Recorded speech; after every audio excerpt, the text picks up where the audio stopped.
Ya guys, ada part satunya.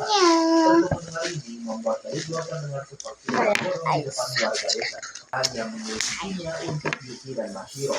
Namun Yuki membantahnya. Dia pikir Aku bikin kamu karena ya. dia menikmatinya.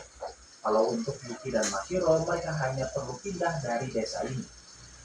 Apa biar cantik? Dengan dokter forensik Lihat-lihat dia dia menjelaskan kalau dia cantik. sedang memiliki sebuah penyakit sesuai Lihat itu permintaan cewek. Kano. Yang lihat personal kalau yang lihat cewek, kalau yang lihat cowok, tak bisa aduh. mengontrol tubuh dan terus tertawa. Setelah diselidiki, dia pikir ini adalah penyakit Sekarang flu yang disebabkan kamu karena memakai daging manusia. Penyakit ini juga sering disebut sebagai penyakit tertawa. Pertikaian antara Kano dan keluarga Goto juga dimulai setelah Kano membawa Nenek Gin ke rumah sakit. Dokter memeriksa rekam medis warga desa dan menemukan satu orang lagi dengan gejala serupa. Seorang anak berusia 6 tahun di tahun 1951. Jika sekarang masih hidup, mungkin dia berusia 75 tahun. Daigo pikir kalau orang inilah yang keluarga Goto sering sebut pria itu. Di malam hari rangkaian festival dimulai sebentar aku sudah akan ditumbalkan. Keisuke memberitahu tugas Yosuke untuk mengurus anak yang akan ditumbalkan tahun ini. Dulunya ini adalah tugas Keisuke, namun karena sekarang dia sudah menjadi kepala keluarga juga diberikan pada Yosuke. Tentu Yosuke yang baru pertama kali melihatnya membuat perasaannya campur aduk. Namun bagi Keisuke, anak-anak ini sudah tidak terlihat seperti manusia lagi. Di tempat lain, akhirnya Keisuke mengajak Yuki dan Mashiro pergi malam ini karena takut hal buruk terjadi pada Mashiro.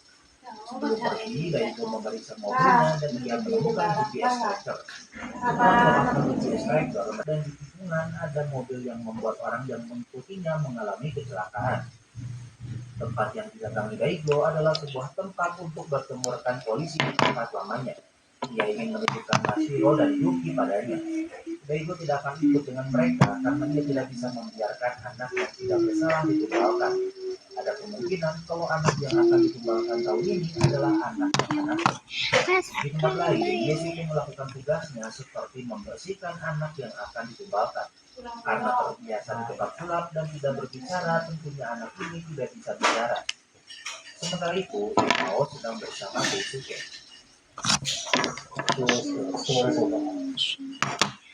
Wow bertanya apa Yosuke sanggup mengerjakan tugasnya karena dia adalah orang yang baik. Keisuke pikir kalau Yosuke akan terbiasa. ini tuh namanya lip balm juga akrab guys. dengan Kano. Ini balm sih buat bibir kita nih. Keluarga Goto. Keesokan harinya adalah hari kedua festival. Keisuke menerima telepon dari Sumire. Dia mengangkatnya dan Sumire menelpon untuk memberitahunya kalau saat ini dia hamil anak Keisuke. Hari ini juga adalah hari pengangkatan Keisuke menjadi kepala keluarga secara resmi. Untuk memperingatinya, mereka melakukan foto bersama. Dan inilah seluruh anggota keluarga Goto. Waktu berlalu, Daigo mengawasi rumah keluarga Goto namun Iwao memperhatinya. Daigo ingin membantu Iwao namun ia tak cukup kuat. Iwao yang memiliki fisik lebih kuat bisa menentukan Daigo dengan mudah. Daigo berkata kalau ia tahu akan ada anak yang ditinggalkan di hari festival.